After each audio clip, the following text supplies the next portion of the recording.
प्रिय छात्रों, आप सभी जानते हैं परीक्षा कोई भी हो, आप पिछले 2-4 साल के पेपर लगा लो तो आपका उद्धार हो जाएगा। परीक्षा कोई भी हो तो आपके एमपी सुपर 100 के पेपर के लिए यह प्रीवियस ईयर का वीडियो है। तो चाहे मैथ ग्रुप के छात्र हों, चाहे बायो ग्रुप के छात्र हों, सभी छात्रों को यह वीडियो देखना चाहिए और समझना चाहिए। बच्चों, आपसे पहले पूछा गया था कि फ्यूज तार में क्या गुण होने चाहिए। तो बच्चों, जो फ्यूज तार होता है इसको श्रेणी क्रम में लगाते हैं अपने घरों में।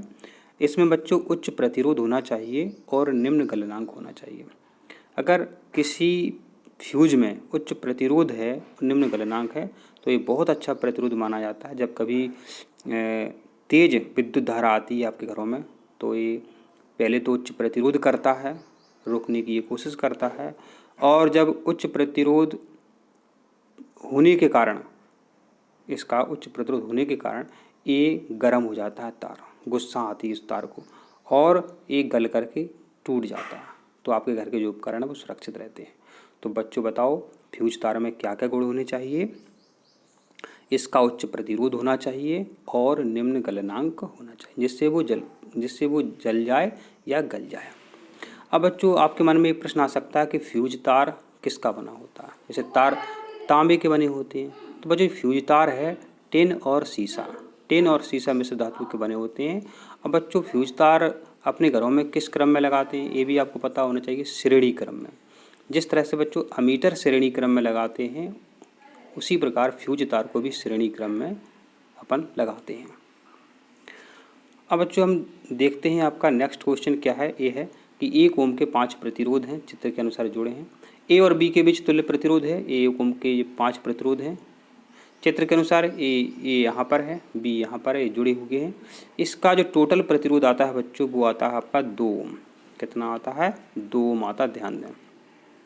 ठीक है, यहाँ पर एक गलत जानकारी है, गलत टिक हुआ है, तो आपका करेक्ट आंसर है 2 ओम। आपका आंसर क्या है? 2 ओम। भारत में उत्पादित प्रत्यावर्ती धारा, अपने भारत में जो विद्युत बन रही है, जो एसी विद्युत बन रही है, उसकी आवृत्ति कितनी है? तो बच्चों उसकी आवृत्ति है 50 हर्ट्ज। कितनी है?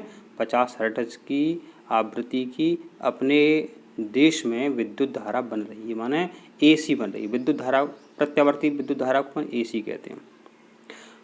और जो डीसी बोर्ड लाइट होती है वो जानते हैं बैटरियों से प्राप्त होती है, और जो ट्रैक्टर के डायनेमो होते हैं, मोटरसाइकिल है, बस के डायनेमो होते हैं, ठीक है, उनसे डीसी प्राप्त होती है। तो प्रत्यावर्ती धारा को अपन एसी बोलते हैं, अल्टरनेटिव करंट बोलते हैं। अपने देश में कितने आवृत्ति की बन रही है? 50 हर्ट्ज आवृत्ति की ये बन रही है।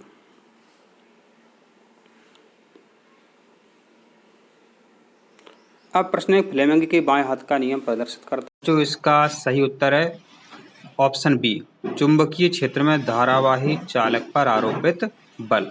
यदि बाएं हाथ की तर्जनी और मध्यमा और अंगूठी को उस पर फैलाते हैं, तीनों लंबवत रहते हैं, तो अंगूठा जो है चुंबकीय क्षेत्र में धारावाही चालक पर आरोपित बल दिखाता है। इसलिए करेक्ट आंसर आपका बी है, ए नहीं है। ये आप सुधार लें और अच्छे से याद कर लें। फ्लेमिंग का बाएं हाथ का नियम क्या बताता है? चुंबकीय क्षेत्र में धारावाही चालक पर आरोपित बल। दो विद्युत बल्ब में टंगस्टन के फिलामेंट हैं, ठीक है, और लंबाई समान है, ठीक है। यदि एक बल्ब 60 वाट देता है और दूसरा 100 वाट देता है, तो ये पूछ रहा है कि तो इनके बारे में पूछा है, क्या है? 100 वाट के बल्ब का फिलामेंट तार मोटा है कि 60 वाट के बल्ब के फिलामेंट का तार मोटा है? तो आप सभी जानते हो, जो बल्ब ज़्यादा वाट का होगा उसका फिलामेंट तार, माने उसकी जो स्प्रिंग है वो मोटी होगी, ये स्वाभाविक है। तो ये तो बिना पढ़ा लिखा व्यक्ति भी इसको आंसर को बना सकता है कि जो ज़्यादा वाट का बल्ब होगा उसकी स्प्रिंग मोटी होगी, सिंपल सी बात है। ये बहुत इंपॉर्टेंट है, कई बार आता है ये प्रश्न कई बार आता है परीक्षाओं में। एक नियंत्रित नाभिकीय अभिक्रिया में अधिक न्यूट्रॉन, माने अधिक न्यूट्रॉन बन रहे हों तो उनको किसके द्वारा अवशोषित किया जाता है? तो बोरॉन और कैडमियम के क्षणों के द्वारा अवशोषित किया जाता है। बच्चों, जो नाभिकीय रिएक्टर होते हैं उनमें नाभिकीय अभिक्रिया होती है, तो उनमें बहुत न्यूट्रॉन बनते हैं। अगर ज़्यादा न्यूट्रॉन को अपन ने नियंत्रित नहीं किया जाए तो जो नाभिकीय रिएक्टर है वो उसमें ब्लास्ट हो जाएगा। तो न्यूट्रॉनों को अवशोषित करने के लिए बोरॉन और कैडमियम की क्षणें बोरॉन और कैडमियम की छड़ें का यूज करते हैं। इसके अलावा हो सकता है अगले पेपरों में वो ग्रेफाइट लिख दें, तो ग्रेफाइट, बोरॉन एवं कैडमियम की छड़ों के द्वारा न्यूट्रॉन का अवशोषण किया जाता है नाभिकीय रिएक्टर में। अब नाभिकीय रिएक्टर में बच्चों जो है 2-3 पॉइंट इसमें रहती है मोस्ट। क्या ये मोस्ट पॉइंट रहता है? एक रहता है कि मंदक के रूप में किसका यूज करते हैं, तो मंदक के रूप में भारी जल का यूज करते हैं। मंदक के रूप में भारी जल का यूज करते हैं, ये भी आपको यहाँ याद रखना चाहिए। सिर्फ इतना भी लिख देते हैं वो कि नाभिकीय रिएक्टर में नियंत्रक क्या है, तो नियंत्रक क्या है? कैडमियम और बोरॉन की छड़ें, ये नियंत्रक का काम करती हैं। तो प्रश्न वही रहता है, बस वो घुमाते रहते हैं, बस आपको घबराना नहीं है। ग्रेफाइट और भारी जल का प्रयोग नाभिकीय रिएक्टर में किस तरह करते हैं, तो अभी अपन ने चर्चा करी थी कि भारी जल का जो प्रयोग है नाभिकीय रिएक्टर में मंदक के रूप में करते हैं। किसके रूप में करते हैं? मंदक के रूप में करते हैं।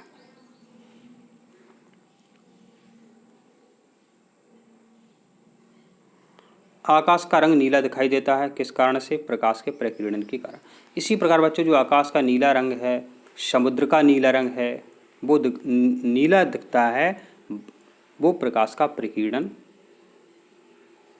ये इसका उदाहरण। प्रकाश के प्रकीर्णन के कारण आकाश का रंग नीला दिखता है। अब बच्चों आकाश की जगह वो लिखा रहा है कि अंतरिक्ष यात्री को। अब अंतरिक्ष यात्री कहाँ रहेगा? आकाश में रहेगा। तो अंतरिक्ष यात्री को आकाश का कैसा रंग दिखाई देता है? तो जो अंतरिक्ष यात्री है उसको आकाश का रंग काला दिखाई देता है, क्योंकि ऊपर जो है वायुमंडल नहीं है। जब वायुमंडल के द्वारा प्रकाश का प्रकीर्णन नहीं होगा, अपने यहाँ क्या वायुमंडल है, तो वायुमंडल क्या है? नीले प्रकाश का प्रकीर्णन करता है, तो वो नीला दिखाई देता है अपन को। बच्चों यहाँ बहुत सारे प्रश्न बनते हैं, ये आउट प्रश्न है। ये पूछेंगे आपसे प्रकाश का अपवर्तन के बारे में बता दो, क्या होता है प्रकाश का अपवर्तन। ठीक है, तो अपने मार्ग से प्रकाश की किरण का विचलित हो जाना प्रकाश का अपवर्तन कहलाता है। ठीक है, और पानी से भरे हुए बर्तन की जो तली है, अब वो देखो नहर भी हो सकती है, समुद्र भी हो सकता है, तो पानी की तली थोड़ी ऊपर उठी हुई दिखाई देती है अपवर्तन के कारण। ऐसा पूछते हैं कि एक पानी की बाल्टी है, उसमें एक सिक्का है, सिक्का ऊपर ऊंचा उठा हुआ दिखाई देता है अपवर्तन के कारण। विक्षेपण क्या है? विक्षेपण माना विभक्त होना या अलग अलग होना। तो प्रकाश का 7 रंगों में विभक्त होना, विक्षेपण होना प्रकाश का वर्ण विक्षेपण कहलाता है। विवर्तन क्या है? तो प्रकाश का क्या है बच्चों? धारदार किनारे से मुड़ जाना, इम्पोर्टेंट है। प्रकाश का किसी धारदार किनारे से मुड़ जाना विवर्तन कहलाता है। आप कहो सर धारदार क्या है? तो बच्चों क्या है, देखो जो ब्लेड होती है, पत्तियाँ होती हैं, तो बहुत पतली होती हैं, तो वहाँ प्रकाश जाता है और टकराता है, तो चमकता भी है और मुड़ भी जाता है। ठीक है, तो वो विवर्तन का उदाहरण, माने चमकीली धार से प्रकाश का मुड़ना विवर्तन कहलाता है। तो अब हमने आपको ये सब बता दिए हैं, लेकिन जो प्रश्न था अपना कि आकाश का नीला रंग या समुद्र का नीला रंग दिखाई देता है प्रकीर्णन के कारण। तारों के टिमटिमाने का क्या कारण है? तो तारों के टिमटिमाने का कारण है प्रकाश का अपवर्तन, क्योंकि वायुमंडल में विभिन्न घनत्व की परतें होती हैं। तो जो प्रकाश है तारों से होकर के अपने पास आता है, तो विभिन्न प्रकार की घनत्व की परतों से होकर आता है। तो कोई मोटी घनत्व की परत होती है, माने अधिक घनत्व की परत होती है, कोई कम घनत्व की होती है। जब वो अधिक घनत्व की परत में से प्रकाश आता है तो ऐसा लगता है कि तारे से प्रकाश कम आ रहा है। ठीक है, और फिर विरल घनत्व में से आती है तो तारा ज़्यादा चमकता हुआ दिखाई देता है, तो ऐसा लगता है कि टिमटिमा रहा है। ठीक है, ये हमने बता दिए। अच्छा, परावर्तन का नहीं बताया। जब प्रकाश किसी चमकीली सतह से टकराता है तो वापस उसी माध्यम में लौट आता है, इसे प्रकाश का परावर्तन कहते हैं। ठीक है, और यहाँ एक प्रश्न बनता है परावर्तन से, यदि आपतन कोण का मान 30 डिग्री है तो परावर्तन कोण का मान भी 30 डिग्री होगा। यदि आपतन कोण का मान 70 डिग्री है तो परावर्तन कोण का मान भी 70 डिग्री होगा। ये आपको ध्यान रखना। अब व्यतिकरण से भी प्रश्न बनता है। क्या है व्यतिकरण? साबुन की फिल्म का चमकना व्यतिकरण क्या है? आपको साबुन की फिल्म क्या है? तो मेला में आपने देखे होंगे, जो एक छोटी सी डिब्बी होती है उसमें साबुन का घोल रहता है। ठीक है, और गोल गोल एक उपकरण होता है। ठीक है, उसमें पानी जो रहता है डिब्बी में, उस पानी में भिजा करके, ठीक है, गीला करके उस यंत्र को वो मुँह से फूंकते हैं तो बुलबुले बनते हैं, पानी के बुलबुले वो चमकते दिखाई देते हैं, ठीक है। वो बच्चों व्यतिकरण का उदाहरण है। यहाँ पूछेंगे कि साबुन की फिल्म चमकती है व्यतिकरण के कारण। अब साबुन की फिल्म क्या है? ऐसे साबुन घोल लिया आपने पानी, और साबुन घोल लिया पानी में, साबुन घोल लिया, आप जहाग बनाएंगे, जहागों को आप उड़ाएंगे तो वो भी चमकता है, वो भी व्यतिकरण का उदाहरण है, ठीक है। तो अपन को यहाँ इसमें ये सीखना था कि तारों का टिमटिमाना जो है प्रकाश के अपवर्तन का उदाहरण है, और पानी से भरी बाल्टी है, उसका तल ऊपर उठा हुआ दिखाता है अपवर्तन के कारण। प्रकाश अपने मार्ग से विचलित हो जाता है अपवर्तन के कारण। तो इतने उदाहरण हमने आपको बता दिए। इनसे प्रश्न बनता है। अब बच्चों ये प्रश्न है आपका कि एक व्यक्ति अपनी दोषपूर्ण आँखों से 60 सेंटीमीटर से अधिक दूर नहीं देख पाता है, उसके द्वारा उपयोग की जाने वाली लेंस की क्षमता। अब बच्चों दो प्रकार के दोष होते हैं, निकट दृष्टि दोष और दूर दृष्टि दोष। निकट दृष्टि दोष क्या होता है? जिसमें निकट का दिखाई देता है, दूर का दिखाई नहीं देता है। दूर का दिखाई नहीं देता है माने निकट दृष्टि दोष। और निकट दृष्टि दोष में बच्चों लेंस लेते हैं अवतल, और अवतल लेंस की क्षमता होती है ऋणात्मक, तो माने -1.66 डायोप्टर। अब बच्चों ये तो 1.66 है, कैसे आ गया? तो बच्चों 100 में अपन 60 का भाग देंगे, 100 में अपन 60 का भाग देंगे तो अपना एक उत्तर। अब कभी परीक्षा में वो 50 लिख देंगे, 80 लिख देंगे, ठीक है, तो 80 का फिर 100 में भाग दे देना। 70 लिख दें यहाँ पे तो 100 में 70 का भाग देना। जो आंसर आएगा वो आपका यहाँ रहेगा। अब ये भी आपको यहाँ देखना, पास नहीं देख पा रहा है, दूर नहीं देख पा रहा है, दूर नहीं देख पा रहा है तो ऐसा निकट दृष्टि दोष होता है, ठीक है।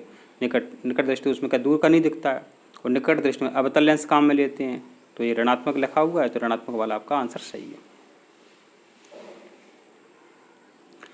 वस्तु की किसी भी स्थिति के लिए उत्तल दर्पण द्वारा बनाए गए प्रतिबिंब हेतु कौन सा कथन सत्य नहीं है? तो जो उत्तल दर्पण की होता क्या है बच्चों? मोटर वाहन, मोटर गाड़ी, मोटरसाइकिल में पीछे के वाहन देखने के लिए जो दर्पण लगा रहता है, जिसे हम साइड ग्लास कहते हैं, ठीक है, तो वो उत्तल दर्पण होता है।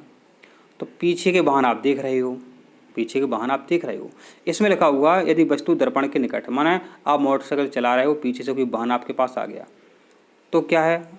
प्रतिबिंब दर्पण से अत्यधिक दूर दिखाई देगा। बताओ, वाहन आपके पास आ गया और क्या दूर दिखाई, तो टक्कर ही हो जाएगी आपकी, क्योंकि वो आपको दूर दिखाई देगा। आप सोचोगे कि वाहन तो दूर है, तो आप मोटरसाइकिल सही तरीके से चलाओगे नहीं, ठीक है, सावधानी से नहीं चलाओगे, क्योंकि ये तो दूर बता रहा है, जबकि ऐसा नहीं होता है, ये गलत लिखा हुआ है। यदि वस्तु दर्पण के निकट है तो प्रतिबिंब दर्पण के पास दिखाई देता कि हाँ बगल में वाहन आ गया, अब अपन को वाहन किस दिशा में करना है, ठीक है। तो ये डी ऑप्शन जो गलत है, ये आप सोच करके भी लगा सकते थे। ऑटोमोबाइल के चालक माने मोटरसाइकिल वाले, ट्रक वाले, ठीक है, तो इनमें जो साइड ग्लास होता है उसमें कौन सा दर्पण होता है? उसमें उत्तल दर्पण होता है। साइड ग्लास में उत्तल दर्पण होता है, ध्यान रखना। और निकट दृष्टि उसमें अवतल दर्पण होता है। एक है समतल दर्पण। बच्चों पता है, अपना मुँह देखते हो समतल दर्पण में, और समतल दर्पण की फोकस दूरी बच्चों अनंत होती है, ये यहाँ पूछते हैं। अवतल दर्पण किस काम में लेते हैं बच्चों बताओ? निकट दृष्टि दोष में। उत्तल दर्पण काम में उत्तल लेंस, यहाँ गलत बोल गया, समतल दर्पण से मुँह देखते हैं। अवतल दर्पण का उपयोग करते हैं डॉक्टर लोग, दांतों के डॉक्टर होते हैं, वो अवतल दर्पण का उपयोग करते हैं। उत्तल दर्पण का उपयोग कहाँ होता है? पीछे के वाहनों को देखने के लिए उत्तल दर्पण का उपयोग करते हैं। गोलीय दर्पण की फोकस दूरी f है, उसकी वक्रता त्रिज्या r में क्या संबंध है? तो f बराबर r/2। ये रट लो, याद कर लो, f बराबर r/2। कभी भी ऐसा पूछ सकते हैं r बराबर क्या? r बराबर हो जाएगा 2f। तो f बराबर r/2 आपको याद करना है, f बराबर r/2 आपको याद करना है। एक माध्यम में प्रकाश की चाल 2 × 10⁸ मीटर प्रति सेकंड है, तो माध्यम का अपवर्तनांक क्या है? तो अपवर्तनांक निकालने का सूत्र होता है बच्चों, क्या सूत्र होता है? निर्वात में प्रकाश की चाल बटे माध्यम में प्रकाश की चाल। तो निर्वात में प्रकाश की चाल होती है बच्चों 3 × 10⁸ मीटर प्रति सेकंड, बटे माध्यम की बात करें तो 2 × 10⁸ 10⁸ से 8 से 10⁸ कट जाएंगे, तो आपका क्या निकला? 3/2 निकला, क्योंकि निर्वात में प्रकाश की चाल बटे माध्यम में प्रकाश की चाल, ये अपन को फार्मूला यहाँ पर अप्लाई करना है। तो 3/2 आपका आंसर यहाँ पर करेक्ट आता है। मृग मरीचिका किस कारण से बनता है? तो मृग मरीचिका बनता है पूर्ण आंतरिक परावर्तन से। हीरा चमकता है पूर्ण आंतरिक परावर्तन से। टूटा हुआ कांच चमकता है पूर्ण आंतरिक परावर्तन से। आंतों का अध्ययन करने की जो मशीन होती है एंडोस्कोपी बोलते हैं, वो किस सिद्धांत पे काम करती है? पूर्ण आंतरिक परावर्तन। तो ये हमने 4 उदाहरण बता दिए, वीडियो आप 1-2 बार दोबारा देख सकते हैं। मानव नेत्र का लेंस, मानव नेत्र का दोष जो लेंस के उपयोग से ठीक नहीं किया सकता। अब मानव नेत्र में कोई दोष हो जाए, या दूरदृष्टि दोष हो जाए या निकट दृष्टि दोष हो जाए, तो बच्चों वो लेंस के उपयोग से ठीक नहीं किया सकता। कौन सा दोष? एक दोष हो बच्चों मोतियाबिंद। तो मोतियाबिंद जो है बच्चों लेंस के उपयोग से ठीक नहीं कर सकता, तो मोतियाबिंद का तो ऑपरेशन होता है। अच्छा, जो लेंस है बच्चों देखो यहाँ पर ध्यान देना, अगर निकट दृष्टि दोष हो तो अवतल लेंस, दूर दृष्टि हो तो उत्तल लेंस, निकट दृष्टि हो तो अवतल, दूर हो तो उत्तल, ये आपको ध्यान रखना है। बच्चों अब आपका प्रश्न है बच्चों कि आँख की पुतली का आकार किसके द्वारा समायोजित किया जाता है? अब बच्चे जल्दबाजी में क्या है, सीलियरी मांसपेशियाँ सही कर देते हैं, जो गलत है। ये रॉन्ग आंसर है, गलत है। आँख की पुतली का जो आकार है बच्चों वो आयरिस के द्वारा नियंत्रित होता है। आयरिस, आपको सर हमने सुना ही नहीं आयरिस। ध्यान दो, आप अंधेरे कमरे में हो, एकदम बाहर जाते हो तो आपको कुछ दिखाई नहीं देता, तो आपके आँख में पुतली होती है। आप एकदम अंधेरे कमरे से बाहर गए तो पुतली जो है सिकुड़ जाती है। अगर नहीं है सिकुड़ेगी तो बाहर भयंकर प्रकाश है, वो आपके आँख के अंदर रेटिना तक पहुंच जाएगा और पर आपकी आँख खराब हो सकती है। तो पुतली जो है सिकुड़ जाती है। कई लोग क्या है, एकदम धूप में जाते हैं तो आँख मीचते कि नहीं मीचते हैं? तो अपने अंदर भी एक सिस्टम होता है, जो पुतली जो है एकदम बंद हो जाती है और कम प्रकाश को अपने आँख के अंदर भेजती है। तो पुतली का आकार जो है छोटा करना है, पुतली का आकार बड़ा करना, इस किसका काम है? आयरिस का काम है। पुतली आई, ऐसे याद कर लो, पुतली बाई, पुतली आई, ठीक है, अपने ऐसे याद कर सकते हैं। अच्छा, कॉर्निया क्या है? नेत्रदान में कॉर्निया दान दिया जाता है। अच्छा, ये क्यों है क्या? तो फोकस दूरी को नियंत्रित करने का काम करती हैं सीलियरी मांसपेशियाँ। बताओ सीलियरी मांसपेशियाँ क्या करती हैं अपनी आँख में? फोकस दूरी को नियंत्रित करने का काम करती हैं। जब पुतली की बात आ जाए, पुतली बाई, आयरिस, आयरिस आपको आंसर सही करना है।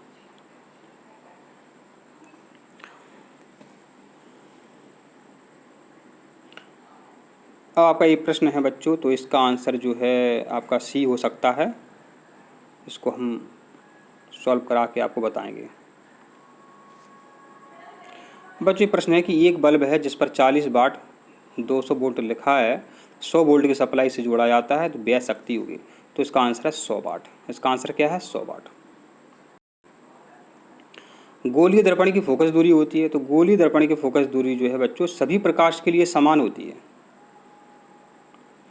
यह प्रश्न देखिए आप, जैसे का तैसा पूछ लेते हैं कि n समान प्रतिरोध जो है श्रेणी क्रम में जोड़े, फिर समांतर क्रम में जोड़ दें। माने 10 प्रतिरोध हैं, 10 को श्रेणी क्रम में जोड़ दो, पर 10 को समांतर क्रम में जोड़ दो। तो अधिकतम व न्यूनतम प्रतिरोधों का जो अनुपात निकल के सामने आता है वो आता है n स्क्वायर। क्या आता है? n स्क्वायर, n का वर्ग। प्रश्न है कि विद्युत मोटर विद्युत ऊर्जा को परिवर्तित करती है। तो जो विद्युत मोटर है बच्चों वो विद्युत ऊर्जा को यांत्रिक ऊर्जा में बदलती है। इम्पोर्टेंट है, इसको समझो। इसको आप ऐसे समझो कि मोटर है आपके घर में, वो विद्युत खा रही, फिर वो काम कर रही कुछ ना कुछ, तो विद्युत ऊर्जा ले रही और विद्युत ऊर्जा से कुछ काम कर रही, माने यांत्रिक ऊर्जा में बदल रही। तो विद्युत मोटर विद्युत ऊर्जा को यांत्रिक ऊर्जा में बदलती है। अच्छा, डायनेमो पूछ लें, तो डायनेमो यहाँ से स्टार्ट होगा। डायनेमो क्या करता है? यांत्रिक ऊर्जा को विद्युत ऊर्जा में बदलता है। क्या? डायनेमो। जो जनरेटर होता है बच्चों वास्तव में वो डायनेमो होता है। जो डायनेमो होता है वास्तव में का जनरेटर होता है। तो यहाँ पर देखो घरों में क्या है, शादियों में जनरेटर लेते हैं। तो जनरेटर जो होता है बच्चों उसमें एक इंजन लगा रहता है, वो घुमाता है, माने यांत्रिक काम करता है। तो जनरेटर में पहले अपन यांत्रिक ऊर्जा लगाते हैं तो जनरेटर घूमता है, तो यांत्रिक ऊर्जा से बनती है विद्युत ऊर्जा। उससे मोटर भी चलाते हैं, तो मोटर को मिली विद्युत ऊर्जा, और विद्युत ऊर्जा कुछ ना कुछ यांत्रिक काम करती है।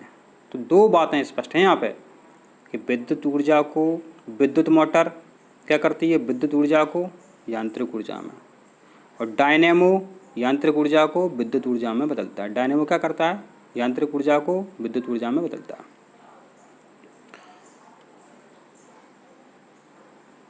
कौन सा पदार्थ विद्युत धारा का अच्छा चालक है, श्रेष्ठ चालक है?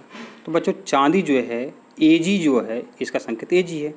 Ag माने चांदी, चांदी माने Ag, ये विद्युत का श्रेष्ठ चालक। अब कहोगे सर तार फिर जो तांबे के काय बनाए जाते हैं, चांदी की काय नहीं बनाए जाते? बच्चों पता है चांदी कितनी महंगी होती है? किसी को पता चल जाए कि तुम्हारे घर में पंखा जो भरा हुआ है वो चांदी का भरा हुआ है, ऊपर छत को तोड़ करके ही ले जाएंगे पंखा आपका, लेकिन आपका चांदी का भरा हुआ पंखा फूकेगा नहीं ज़िंदगी भर। कभी भरवा के देख लेना, 1 लाख का पड़ेगा पंखा, ठीक है, लेकिन महंगी इसलिए नहीं भरवाते हैं। तो चांदी जो है विद्युत धारा का श्रेष्ठ चालक है। चांदी के बाद कापर आती है, कापर बहुत अच्छी है, कापर के बाद एल्यूमिनियम आती है, कापर माने तांबा। अब प्रश्न आप यहाँ बच्चे देख सकते हैं कि एक विद्युत परिपथ में अमीटर का पाठ्यांक 2 एम्पीयर है, तो प्रतिरोध का मान है, तो इसको जब अपन सॉल्व करते हैं बच्चों तो इसका आंसर 1 ओम आता है। अब जैसे का तैसा आ जाए तो उसको लगाया ना 1 ओम, नहीं आता तो उसको सॉल्व करना हम आपको बता ही रहे हैं। आप हमारा दूसरा चैनल देख लीजिए। ये प्रश्न है, इस पर भी हमेशा प्रश्न आता है। देखो अभी तक हमेशा आया है कि उत्तल लेंस के सामने एक वस्तु को कहाँ पर रखा जाना चाहिए जिससे वस्तु के बराबर वास्तविक प्रतिबिंब बने। माने वस्तु के बराबर प्रतिबिंब कब बनता है, जब फोकस दूरी की दुगुनी दूरी पर वस्तु रखी जाती है। वस्तु के बराबर प्रतिबिंब कब बनता है, जब वस्तु को फोकस दूरी की दुगुनी दूरी पर रखा जाता है, तब वस्तु के बराबर प्रतिबिंब बनता है। बताओ वस्तु के बराबर प्रतिबिंब कब बनता है, जब फोकस दूरी के बराबर दूरी की दुगुनी पर वस्तु रखी जाती है। एक कब होता है, उत्तल लेंस में होता है। तो उत्तल लेंस के द्वारा बनने वाले जितने भी प्रतिबिंब हैं वो आपको याद कर लेने चाहिए। एक युवा व्यक्ति के लिए सामान्य दृष्टि हेतु स्पष्ट दृष्टि की न्यूनतम दूरी है। देखो ये बहुत इंपॉर्टेंट, हर साल आता है।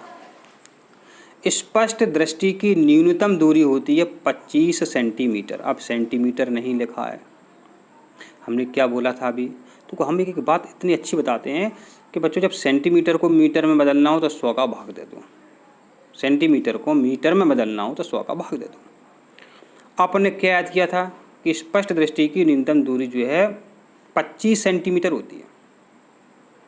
यहाँ 25 सेंटीमीटर नहीं लिखा है, जल्दबाजी में बच्चे ये सही कर देंगे। तो 25 सेंटीमीटर में भाग देंगे 100 का, क्योंकि भूल चुके हैं हम कि सेंटीमीटर को मीटर में बदलना है तो 100 का भाग दे दो। तो 25/100 भाग देंगे तो 0.25 आपका आंसर आता है। तो 0.25 मीटर या 25 सेंटीमीटर न्यूनतम दूरी होती है। याद कर लो। अब क्या दिक्कत है, आप क्या पूछेंगे, वो पूछ लिया उन्हें मीटर में। सेंटीमीटर को आपको पता ही है, 25 सेंटीमीटर या 0.25 मीटर। अच्छा पूछें कि अधिकतम दूरी माने अनंत दूरी, अनंत पूछेंगे, अधिकतम नहीं पूछेंगे। तो मानव आँख का दूर बिंदु जो है अनंत पर होता है। तो दूर बिंदु कहाँ होता है, अनंत पर। ये भी पूछ सकते हैं वो अधिकतम, यही पूछेंगे और ज़्यादा नहीं पूछेंगे। वो मानव का दूर बिंदु कहाँ होता है, अनंत पर होता है। अब ये प्रश्न जो है आपका, देखो यहाँ पर 5 कूलाम के एक आवेश को 20 वोल्ट के विभवांतर से एक स्थान से दूसरे स्थान तक ले जाने में कितना कार्य किया जाएगा, 10 जूल। ये बहुत सरल है। ये सूत्र होता है जो V बराबर W/Q, V बराबर W/Q, W/Q, ठीक है। तो V बराबर W/Q, तो V बराबर W/Q। तो W निकालना है, कार पूछा है, तो W बराबर V गुणित Q कर दो, तो 20×5 100, ये आ गया 100। अब कभी संख्या बदल दे में इसमें कार निकलवाएं आपसे, यहाँ संख्या आपको बदली मिले तो इन दोनों का गुणा कर दियो। सूत्र इसका बच्चों होता है V बराबर W/Q। तो यहाँ W पूछा है तो W बराबर VQ होता है, ये आपको आना चाहिए। W बराबर VQ, W बराबर VQ, तो W बराबर VQ, V आ जाएगा V माना वोल्ट, Q माना आवेश कूलाम, 20×5 100।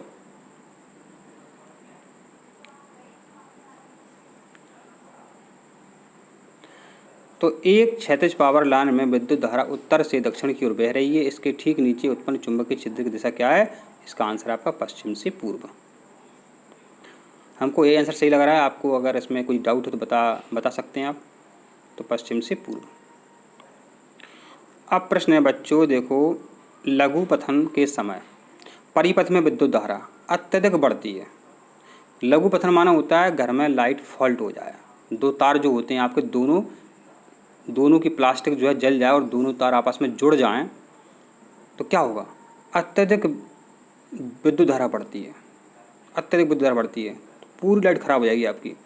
तो लघु पथन के समय परिपथ में विद्युत धारा अत्यधिक बढ़ती है।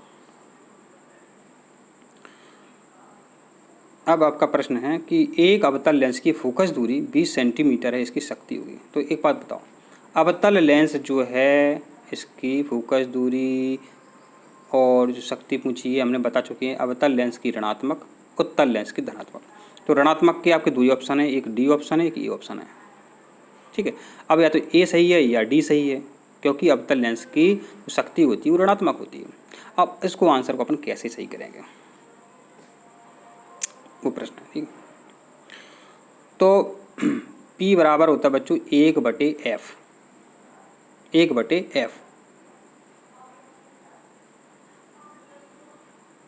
1/f से अपन इसको हल करेंगे।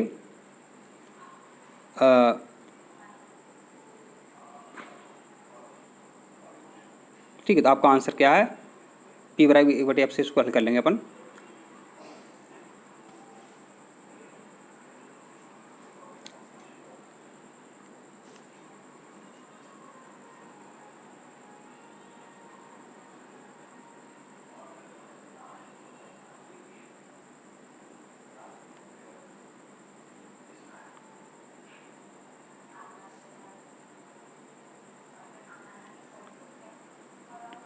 बच्चों अब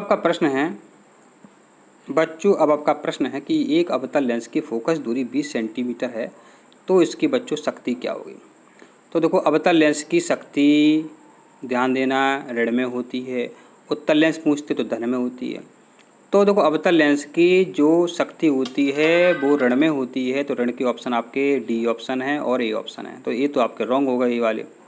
तो देखो, कुछ हद तक तो आप उत्तर निकाल सकते हैं, और नहीं आता तब। अब इसको हल कैसे करेंगे शक्ति को? तो P बराबर होता है बच्चों 1/f। 1/f तो f क्या है? आपकी फोकस दूरी है 20 सेंटीमीटर है, तो 100 में अपन 20 का भाग देंगे, तो 20 पंचे 100, तो 5 डायप्टर आपका उत्तर आया। आपको ऋण के कैसे आए? वजह ऋण के आए नहीं, ये तो ऋण में इसकी डायप्टर शक्ति मानी जाती है। तो 100/20 इस तरीके से आपको हल करना है। संख्या बदलेंगे परीक्षा में, आपको घबराना नहीं है। ठीक है, तो 100 में अपन 20 का भाग दे देंगे, तो 20 पंचे 100।